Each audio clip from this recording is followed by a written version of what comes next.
Nasaan sila unglan? Patak ng butil ng kristal sa gripo. Umaapaw ang tubig sa basag na kaldero.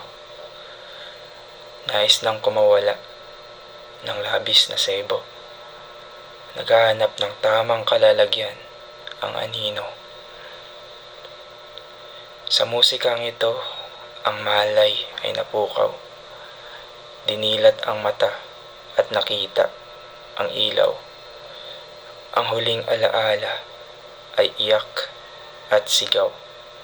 Palakpak ng mga ibong tumakas sa alingawngaw.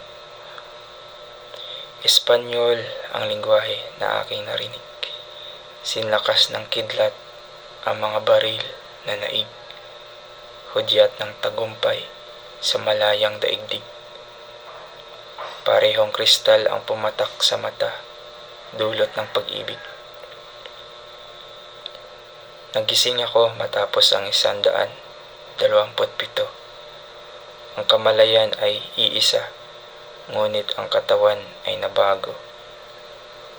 Ang nasakdal ay hindi na baka, kundi Indio.